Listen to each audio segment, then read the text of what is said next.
Friends, welcome to PSC beginners. നമ്മുടെ ഇന്നത്തെ class ഒരു കംപ്ലീറ്റ് റിവിഷനാണ്. അസിസ്റ്റൻറ്റ് ടൈം കീപ്പറിൻ്റെ റിവിഷനാണ്. ഓക്കെ, നമുക്ക് ക്ലാസ്സിലേക്ക് കടക്കാം. പാകം ചെയ്താൽ നഷ്ടപ്പെടുന്ന വിറ്റാമിൻ ഏതാണ്? Vitamin C. പാകം ചെയ്താൽ നഷ്ടപ്പെടുന്ന വിറ്റാമിൻ സി. ശരീരത്തിലെ ഇരുമ്പിൻ്റെ ആഗിരണത്തെ ഉത്തേജിപ്പിക്കുന്ന ജീവകം സി ആണ്. ശരീരത്തിൽ ഇരുമ്പിൻ്റെ ആഗിരണത്തെ ഉത്തേജിപ്പിക്കുന്ന വിറ്റാമിൻ സി ആണ്. ജീവകം എച്ച് എന്നറിയപ്പെടുന്ന ജീവകം ഏതാണ്? B7. ജീവകം എച്ച് എന്നറിയപ്പെടുന്ന ജീവകമാണ് ജീവകം B7. ബാക്ടീരിയകളുടെ പ്രവർത്തന ഫലമായി ചെറുകുടലിൽ നിർമ്മിക്കപ്പെടുന്ന ജീവകങ്ങളാണ് ജീവകം B7, ജീവകം B5 എന്നിവ, ജീവകം K എന്നിവ. അപ്പോൾ ബാക്ടീരിയകളുടെ പ്രവർത്തന ഫലമായി ചെറുകുടലിൽ നിർമ്മിക്കപ്പെടുന്ന ജീവകങ്ങളാണ് ജീവകം B7, ജീവകം B5, ജീവകം K എന്നിവ. വൈറ്റമിൻ എച്ച് എന്നറിയപ്പെടുന്ന വിറ്റമിൻ ഏതാണ്? ബയോട്ടിൻ ആണ്. വൈറ്റമിൻ എച്ച് എന്നറിയപ്പെടുന്നത് ബയോട്ടിൻ ആണ്. വൈറ്റമിൻ എച്ച് ബയോട്ടിൻ ആണ്. ബയോട്ടിൻ ഏതാണ്? ജീവകം B7 ആണ്. വിറ്റമിൻ B7 ആണ് ബയോട്ടിൻ എന്ന് പറയാം. ബയോട്ടിൻ ആണ് വൈറ്റമിൻ എച്ച് എന്നറിയപ്പെടുന്നത്. രക്തകോശങ്ങളുടെ രൂപീകരണത്തിന് ആവശ്യമായ വൈറ്റമിൻ ഏതാണ്? വൈറ്റമിൻ B9 ആണ്. രക്തകോശങ്ങളുടെ രൂപീകരണത്തിന് ആവശ്യമായ വൈറ്റമിൻ ആണ് വൈറ്റമിൻ B9. കൊബാൾട്ട് അടങ്ങിയിരിക്കുന്ന വൈറ്റമിൻ ആണ് വൈറ്റമിൻ B12. കൊബാൾട്ട് അടങ്ങിയിരിക്കുന്ന വൈറ്റമിൻ ആണ് വൈറ്റമിൻ B12. വൈറ്റമിൻ B12ന്റെ മനുഷ്യനിർമ്മിത രൂപമാണ് സയനോകൊബാലമിൻ എന്ന് പറയുന്നത്. വൈറ്റമിൻ B12ന്റെ മനുഷ്യനിർമ്മിത രൂപമാണ് സയനോകൊബാലമിൻ എന്ന് പറയുന്നത്. ശരീരത്തിൽ കൊബാൾട്ടിന്റെ പ്രധാന ധർമ്മം എന്താണ് എന്ന് ചോദിച്ചാൽ ഇരുമ്പിനെ ആഗിരണം ചെയ്യുക എന്നതാണ്. ശരീരത്തിൽ കൊബാൾട്ടിന്റെ പ്രധാന ധർമ്മം ഇരുമ്പിനെ ആഗിരണം ചെയ്യുക എന്നതാണ്. പാകം ചെയ്താൽ നഷ്ടപ്പെടുന്ന വിറ്റാമിനാണ് വിറ്റാമിൻ സി. ശരീരത്തിൽ ഇരുമ്പിന്റെ ആഗിരണത്തെ ഉത്തേജിപ്പിക്കുന്ന ജീവകമാണ് ജീവകം സി. നേരിട്ടുള്ള സൂര്യപ്രകാശം ഏൽക്കുമ്പോൾ നശിക്കുന്ന പാലിലെ ജീവകമാണ് റൈബോഫ്ലാവിൻ എന്ന് പറയുന്നത്. ബാക്ടീരിയകളുടെ പ്രവർത്തന ഫലമായി ചെറുകുടലിൽ നിർമ്മിക്കപ്പെടുന്ന വൈറ്റമിൻസ് ആണ് vitamin B7, vitamin B5, vitamin K എന്ന് പറയുന്നത്. അപ്പോൾ ജീവകം എച്ച് എന്നറിയപ്പെടുന്നത് വൈറ്റമിൻ B7 ആണ്. അതായത് B7 ബയോട്ടിൻ ആണ്. വൈറ്റമിൻ എച്ച് എന്നറിയപ്പെടുന്നത് ജീവകം B7 ബയോട്ടിൻ ആണ്. രക്തകോശങ്ങളുടെ രൂപീകരണത്തിന് ആവശ്യമായ ജീവകമാണ് ജീവകം B9 എന്ന് പറയുന്നത്. കൊബാൾട്ട് അടങ്ങിയിരിക്കുന്ന ജീവകമാണ് ജീവകം B12. ജീവകം B12ന്റെ മനുഷ്യനിർമ്മിതമായ രൂപമാണ് സയനോകൊബാലമിൻ എന്ന് പറയുന്നത്. ശരീരത്തിൽ കൊബാൾട്ടിന്റെ പ്രധാന ധർമ്മം ഇരുമ്പിനെ ആഗിരണം ചെയ്യലാണ്. അപ്പോൾ നമുക്ക് ജീവകങ്ങളും അവയുടെ രാസനാമങ്ങളും നോക്കാം. Vitamin A retinol. Vitamin A ഏതാണ്? Retinol. Vitamin B1 thiamine, B2 riboflavin, B3 niacin, B5 pantothenic acid, B6 pyridoxine, B7 biotin, B9 folic acid, B12 cyanocobalamin. Vitamin C ആണ് ascorbic acid. Vitamin D calciferol. Vitamin E tocopherol. Vitamin K ആണ് phylloquinone എന്ന് പറയുന്നത്. അപ്പോൾ നമുക്ക് ഒന്നുകൂടെ നോക്കാം. അപ്പോൾ ജീവകം എ, അതായത് വിറ്റമിൻ എ ആണ് retinol. Vitamin C ascorbic acid. Vitamin D calciferol. Vitamin E tocopherol. Vitamin K ആണ് ഫില്ലോക്വിനോൺ എന്ന് പറയുന്നത്. അപ്പോൾ നമുക്ക് വിറ്റമിൻ B1 മുതൽ B12 വരെ പഠിക്കാനുള്ള ഒരു ഈസി വഴി നമുക്കൊന്ന് നോക്കാം. അതായത് വിറ്റമിൻ B1, B2, B3, പിന്നെ B5 ഉള്ളത്. B5, B6, B7, പിന്നെ 4 ഇല്ല, 8 ഇല്ല, B9, പിന്നെ B12 ആണുള്ളത്. അതിനെ നമ്മൾ the Rini painted pyramid with a bottle of folic acid എന്ന് ഓർത്ത് വയ്ക്കുക. ദ റിനി, അതായത് the means B1 thiamine, Rini means riboflavin, അതുപോലെ B3 നിയാസിൻ, റിനി RI വന്നിട്ട് riboflavin, NI niacin, B3 niacin. B5 എന്താ വരുന്നത്? പാൻറ്റോത്തനിക് ആസിഡ് ആണ്. അതായത് പെയിൻറ്റഡ് എന്ന് നമ്മൾ പറഞ്ഞില്ലേ, പാൻറ്റോത്തനിക് ആസിഡ്. B6 വന്നിട്ട് നമ്മൾ എന്താണ് പറഞ്ഞത്? B6 വരുന്നത് പിരിഡോക്സിൻ ആണ്. അതായത് പിരമിഡ് എന്ന് ഓർത്ത് വയ്ക്കുക. B7 ബയോട്ടിൻ വിത്ത് എ ബോട്ടിൽ എന്ന് ഓർത്ത് വയ്ക്കുക. ബയോട്ടിൻ ബോട്ടിൽ എന്ന രീതിയിൽ ഓർത്ത് വയ്ക്കുക. B9 folic acid. അപ്പോൾ അങ്ങനെ ഓർത്ത് വയ്ക്കുക. അതുപോലെ B12 സയനോകൊബാലമിൻ എന്ന് ഓർത്ത് വയ്ക്കുക. അപ്പോൾ the Rini painted pyramid with a bottle of folic acid എന്ന് പറയുമ്പോൾ എന്തൊക്കെ വരുന്നുണ്ട്? Thiamine, riboflavin, niacin, pantothenic acid, pyridoxine, biotin, folic acid എന്ന് വരുന്നുണ്ട്. അതായത് നമുക്ക് ഈ പേര് കിട്ടും, മിക്കവാറും പേരുകൾ നമുക്ക് ഓർമ്മയുണ്ടാകും, പക്ഷെ അത് B1 ആണോ B2 ആണോ B3 ആണോ എന്ന് തിരിഞ്ഞു പോകാണ്ടിരിക്കാൻ വേണ്ടിയിട്ടാണ് the Rini painted pyramid with bottle of folic acid എന്ന് ഓർത്ത് വയ്ക്കാൻ പറഞ്ഞത്. അപ്പോൾ നമുക്ക് ഒരുവിധം അത് ഓർമ്മ നിൽക്കും, അതിന് വേണ്ടിയിട്ട് മാത്രമാണ് ഇത് പറഞ്ഞത്. ഫ്രഷ് ഫ്രൂട്ട് വിറ്റമിൻ എന്നറിയപ്പെടുന്ന ഏതാണ്? വിറ്റമിൻ സി ആണ്. സൺഷൈൻ വിറ്റമിൻ എന്നറിയപ്പെടുന്നത് വിറ്റമിൻ ഡി ആണ്. നമുക്കറിയാം സൂര്യപ്രകാശത്തിൽ നിന്ന് ലഭിക്കുന്ന വിറ്റമിൻ ആണ് vitamin D. Anti rachitic vitamin എന്നറിയപ്പെടുന്നതും വിറ്റമിൻ ഡി ആണ്. സ്റ്റിറോയിഡ് വൈറ്റമിൻ എന്നറിയപ്പെടുന്നതും വിറ്റമിൻ ഡി ആണ്. ബ്യൂട്ടി വൈറ്റമിൻ എന്നറിയപ്പെടുന്നത് വൈറ്റമിൻ ഇ ആണ്. ആൻറ്റി സ്റ്റെറിലിറ്റി വിറ്റമിൻ എന്നറിയപ്പെടുന്നത് വിറ്റമിൻ ഇ ആണ്. ഹോർമോൺ വൈറ്റമിൻ എന്നറിയപ്പെടുന്നതും വൈറ്റമിൻ ഇ ആണ്. കൊയാഗുലേഷൻ വൈറ്റമിൻ വൈറ്റമിൻ കെ ആണ്.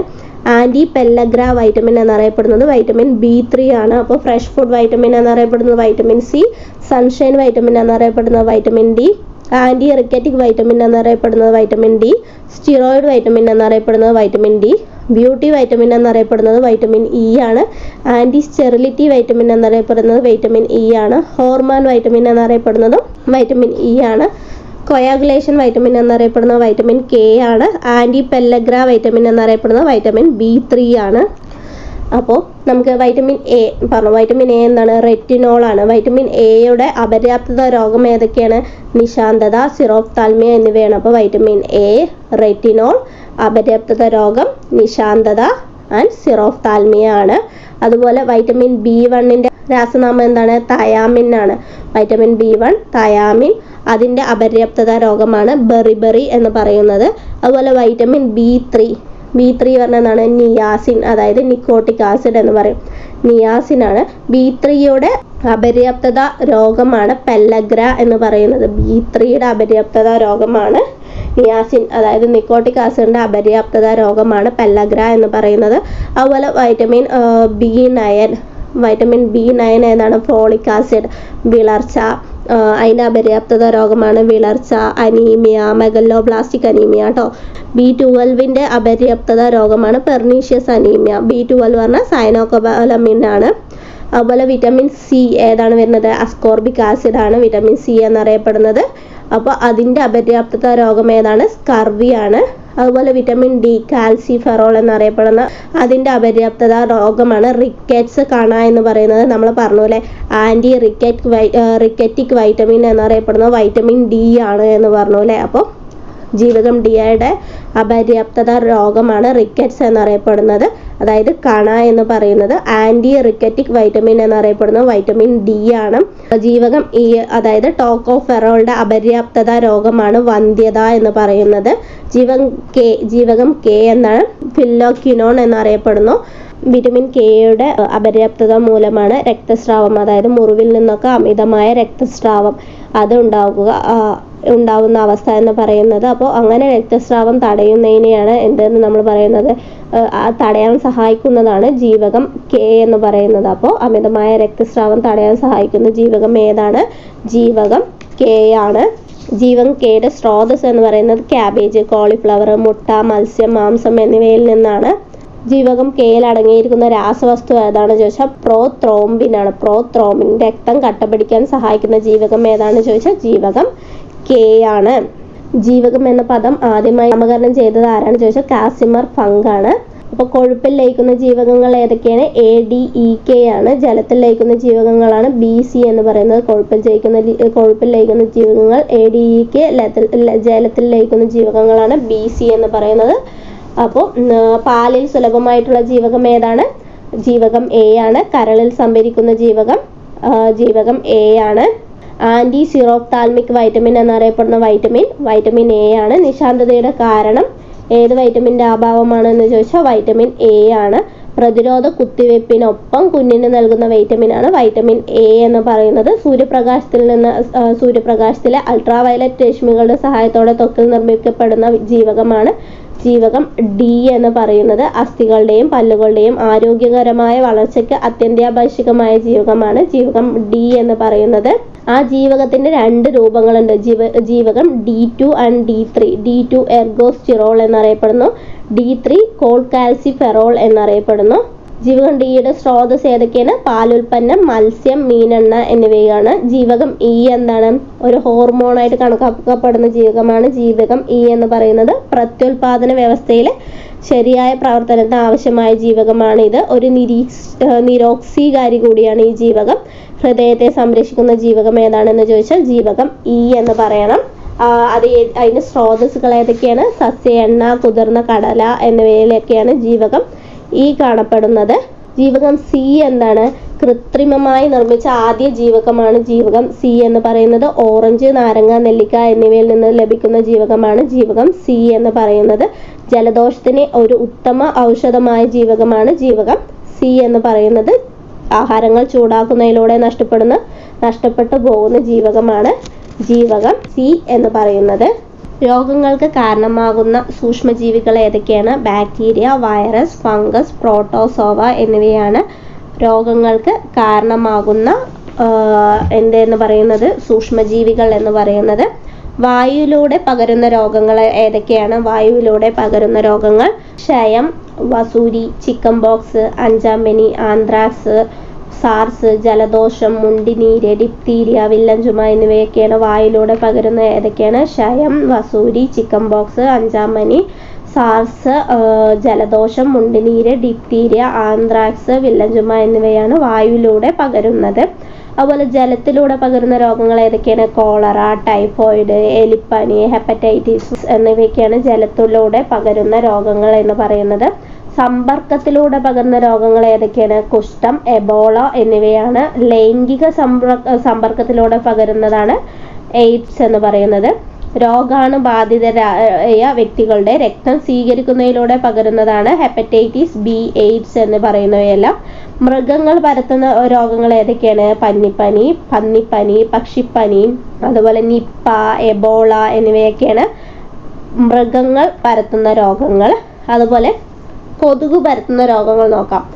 മന്ത്, മലേറിയ, ഡെങ്കിപ്പനി, ചിക്കൻ ഗുനിയ, മഞ്ഞപ്പനി, ജപ്പാൻ ജ്വരം എന്നിവയൊക്കെ കൊതുക് പരത്തുന്നതാണ്. അപ്പം മന്ത് പരത്തുന്ന കൊതുക് ഏതാണ്? ക്യൂലെക്സ് പെൺകൊതുകുകളാണ്. മന്ത് പരത്തുന്നത് ക്യൂലെക്സ് പെൺകൊതുകുകളാണ്. ക്യൂ നിന്നിട്ട് കാലിൽ മന്തിനെ പോലെ നീര് വന്നു എന്ന് ഓർത്തു വെക്കുക. അതായത് മന്ത് പരത്തുന്നത് ക്യൂലെക്സ് പെൺകൊതുകുകളാണ്.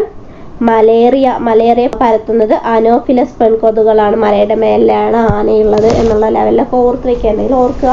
അപ്പോൾ മലേറിയ പരത്തുന്നത് ഏതാണ്? അനോഫിലസ് പെൺകൊതുകുകളാണ്.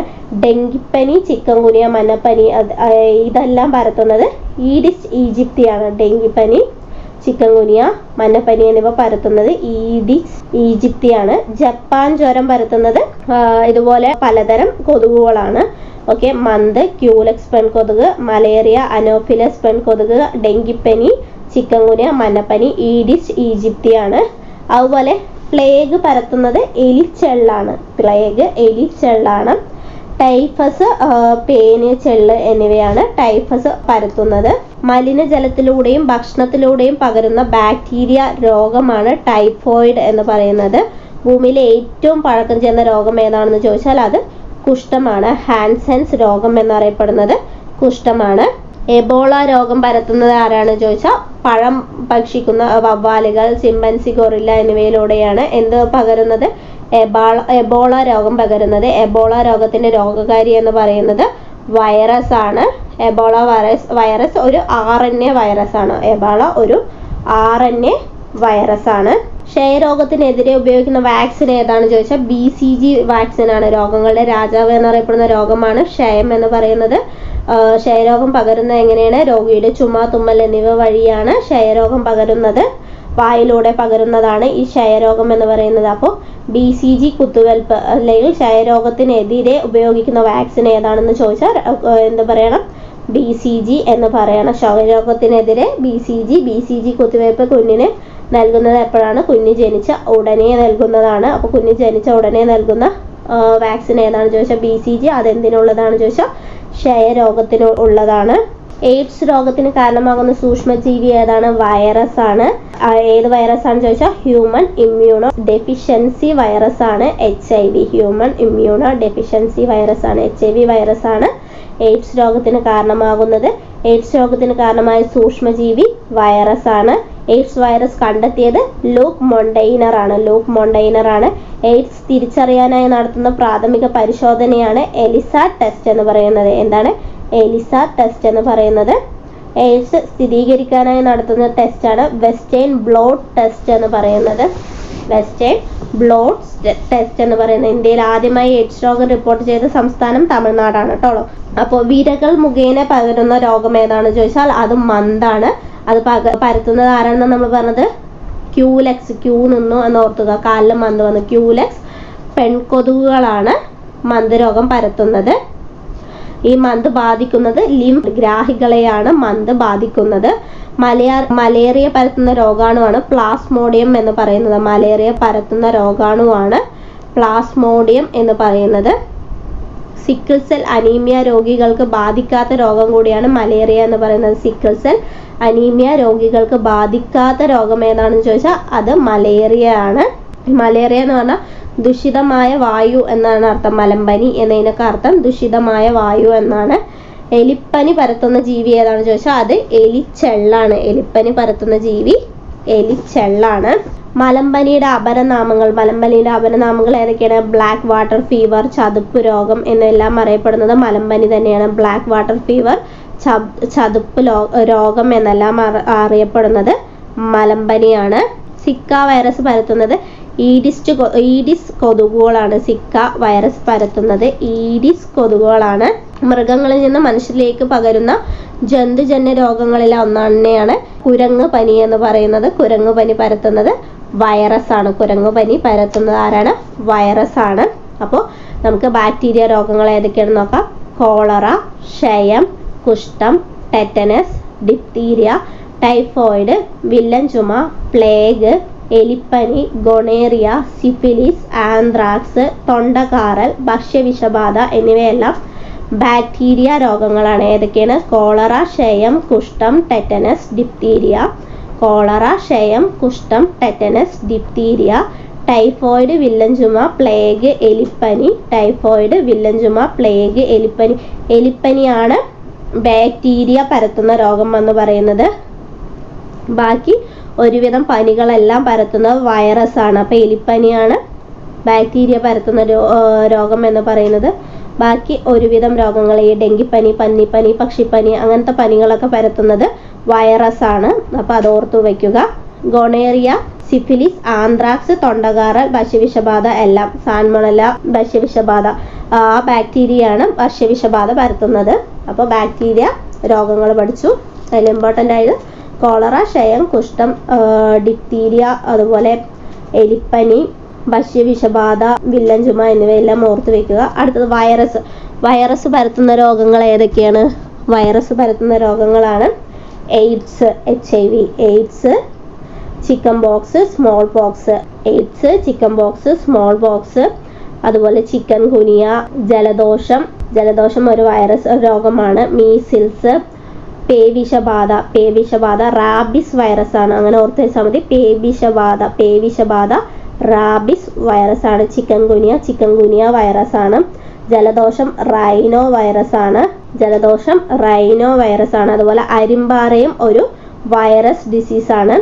പന്നിപ്പനി, പക്ഷിപ്പനി, നിപ്പ, കുരങ്ങുപനി, COVID-19 ഒക്കെ വൈറസ് രോഗമാണ്. അപ്പോൾ പന്നിപ്പനി, പക്ഷിപ്പനി, ഡെങ്കിപ്പനി, chikungunya, chickenpox, AIDS, smallpox, ജലദോഷം, സാർസ്, അരിമ്പാറ, കുരങ്ങുപനി, COVID-19, വെസ്റ്റ് നൈൽ പനി എന്നിവയെല്ലാം ഒരു വൈറസ് രോഗമാണ്.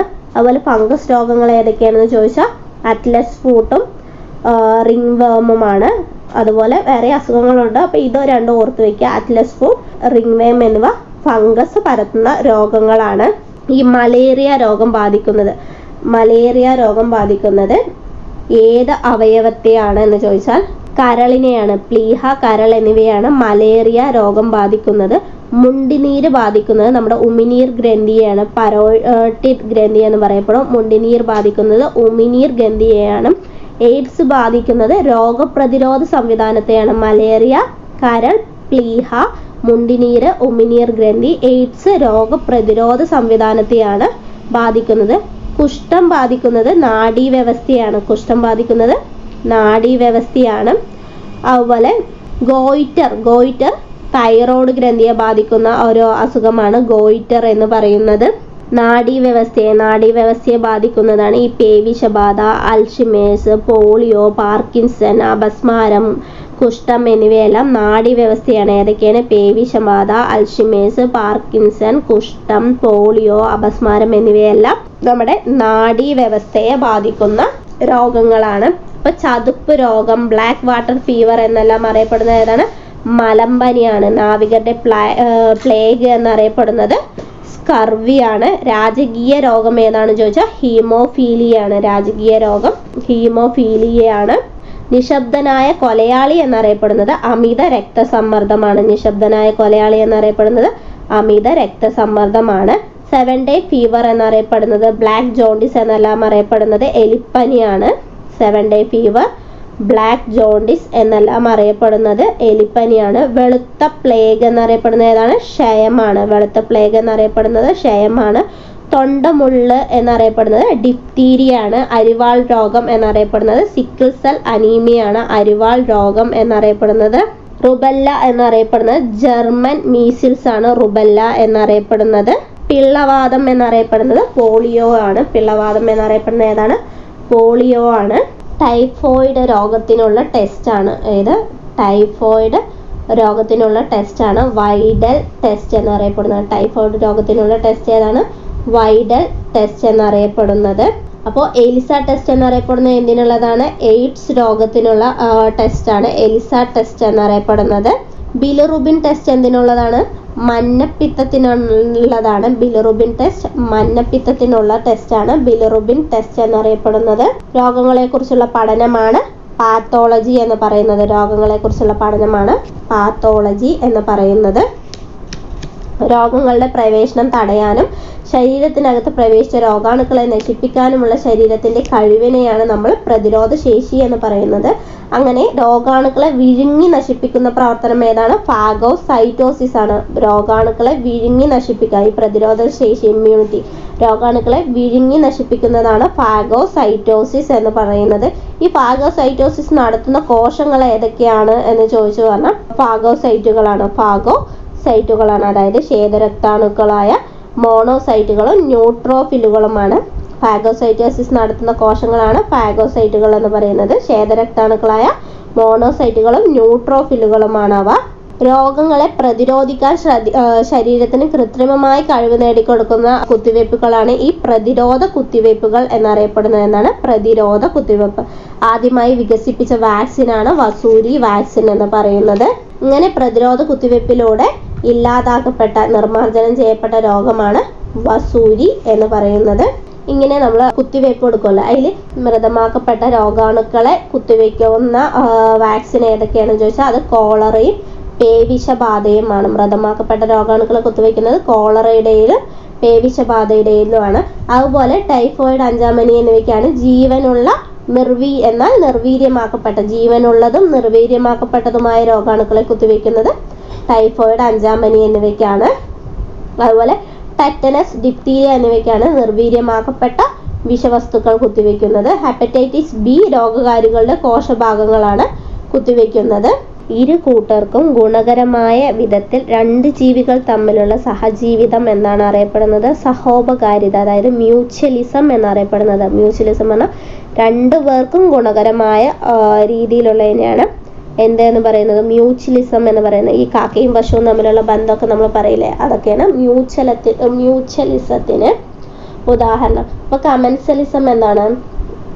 ഒരു പങ്കാളിക്ക് ഗുണമുണ്ടാവുകയും മറ്റേ പങ്കാളിക്ക് ഗുണമോ ദോഷമോ ഇല്ലാതിരിക്കുകയും ചെയ്യുന്ന അവസ്ഥയാണ്. രണ്ട് ജീവികൾ തമ്മിലുള്ള ബന്ധമാണ് സഹഭോജിത, അതായത് കമൻസലിസം എന്ന് പറയുന്നത്. ഒരു പങ്കാളിക്ക് ഗുണമുണ്ടാവുകയും മറ്റേ പങ്കാളിക്ക് ഗുണമോ ദോഷമോ ഇല്ലാതിരിക്കുകയും ചെയ്യുന്ന അവസ്ഥയാണത്. അതിൽ കമൻസലിസത്തിന് ഉദാഹരണം ഏതൊക്കെയാണ് പറഞ്ഞാൽ മരവാഴ പറ്റിപ്പിടിച്ച് വളരുന്ന മരവും തമ്മിലുള്ള ബന്ധത്തെയാണ് പറയുന്നത്. റിമോറ മത്സ്യവും ഷാർക്കും തമ്മിലുള്ള ബന്ധം, മരവും മരവാഴയും തമ്മിലുള്ള ബന്ധമാണ് അതിന് ഉദാഹരണം. അതുപോലെ എന്താണ് അമൻസലിസം എന്ന് പറയുന്നത്? രണ്ട് ജീവികൾ തമ്മിലുള്ള ബന്ധത്തിന് ഒന്നിന് വല്ലാതെ ദോഷമുണ്ടാവുകയും രണ്ടാമത്തേതിന് ഗുണമോ ദോഷമോ ഇല്ലാതിരിക്കുകയും ചെയ്യുന്ന അവസ്ഥയാണ്. അതായത് രണ്ട് ജീവികൾ തമ്മിലുള്ള ബന്ധത്തിൽ ഒന്നിന് വല്ലാതെ ദോഷമുണ്ടാവുകയും ചെയ്യും, രണ്ടാമത്തേന് ഗുണമോ ദോഷമോ ഉണ്ടാവാതിരിക്കുകയും ചെയ്യും. അതായത് വലിയ വലിയ മരങ്ങൾ വളരുമ്പോൾ സൂര്യപ്രകാശം കിട്ടാതിരിക്കുകയും മറ്റ് ചെടികൾ വളരാൻ കഴിയാതിരിക്കുകയും ചെയ്യപ്പെടുന്ന, മുരടിക്കുകയും ചെയ്യുന്ന അവസ്ഥയാണ് ഈ അമൻസലിസം എന്ന് പറയുന്നത്. അതുപോലെ തുടക്കത്തിൽ രണ്ടിനും ദോഷകരവും പിന്നീട് ജയിക്കുന്നവർക്ക് ഗുണകരം. ജയിക്കുന്നവർ എന്ന് ഉദ്ദേശിച്ചത് എന്താണ്? അതൊരു മത്സരമാണ് അല്ലെ. തുടക്കത്തിൽ രണ്ടിനും ദോഷമാണ്, എന്നാൽ പിന്നീട് ജയിക്കുന്നവർക്ക് അതെന്താണ്? ഗുണമാണ്. അതാണ് മത്സരം എന്ന് പറയുന്നത്. അതുപോലെ രണ്ട് ജീവികൾ തമ്മിലുള്ള ബന്ധത്തിൽ ഒന്നിന് ഗുണവും മറ്റേതിന് ദോഷവും, അതെന്തായിരിക്കാം? ഇരപിടുത്തമായിരിക്കാം. ഒന്നിന് ഗുണമായിരിക്കും, മറ്റേതിന് ദോഷമായിരിക്കാം അല്ലെ, ഇരപിടുത്തം എന്ന് പറയുന്നത്. അതുപോലെ ഒരു ജീവിയുടെ അല്ലെങ്കിൽ ഒരു ജീവികളുടെ ശരീരത്തിന് പുറത്തോ അല്ലെങ്കിൽ ഉള്ളിലോ ജീവിച്ച് അവയിൽ നിന്ന് ആഹാരം സ്വീകരിക്കുന്ന ജീവികളെയാണ് പരാത ജീവികൾ എന്ന് പറയപ്പെടുക. എന്താണ് പരാത ജീവികൾ എന്ന് പറയപ്പെടുക? ഇങ്ങനെ ജീവിക്കുന്നത്, ഏത് ജീവിയിൽ നിന്നാണോ ആഹാരം സ്വീകരിച്ച് പരാത ജീവികൾ ജീവിക്കുന്നത് ആ ജീവിയെയാണ് ആതിഥേയൻ, ഹോസ്റ്റ് എന്ന് പറയുന്നത്. അതാണ് പരാത ജീവികൾ. ഏത് ജീവിയിൽ നിന്നാണോ ആഹാരം സ്വീകരിച്ച് ജീവിക്കുന്നത് ആ ജീവിയെയാണ് ഹോസ്റ്റ്, അതായത് ആതിഥേയൻ എന്ന് പറയുന്നത്. ഒന്നിന് ഗുണകരവും മറ്റേതിന് ദോഷകരവും പരാത പോഷണത്തിനായി ആതിഥേയനെ ആശ്രയിക്കുന്നതാണ് പരാത ജീവനം എന്ന് പറയുന്നത്. ഒന്നിന് ഗുണകരം മറ്റേതിന് ദോഷകരം പരാത പോഷണത്തിനായി ആതിഥേയനെ, അതായത് ഹോസ്റ്റിനെ ആശ്രയിക്കുന്നതിനെയാണ് പരാത ജീവനം എന്നറിയപ്പെടുന്നു. അതുപോലെ നമ്മൾ ഇതിനു മുമ്പ് ഒരു ക്ലാസ്സിൽ ഇൻസിറ്റ് കൺസർവേഷൻ, എക്സിറ്റ് കൺസർവേഷൻ എന്ന് പറഞ്ഞിട്ടുണ്ടായിരുന്നു.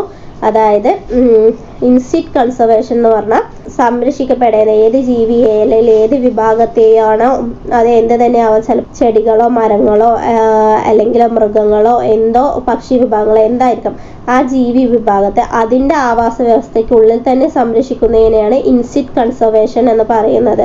അപ്പോൾ സംരക്ഷിക്കേണ്ടതിനെ ആ ഭാഗത്ത് തന്നെ, ആ ജീവിയുടെ ആവാസ വ്യവസ്ഥയ്ക്കുള്ളിൽ തന്നെ സംരക്ഷിക്കുന്നതിനെയാണ് ഇൻസിറ്റ് കൺസർവേഷൻ എന്ന് പറയുന്നത്. ഉദാഹരണം വന്യജീവി സങ്കേതം, national park, community reserve, biosphere reserve, കാവ്, ഇക്കോളജിക്കൽ ഹോട്ട്സ്പോട്ട് തുടങ്ങിയവ.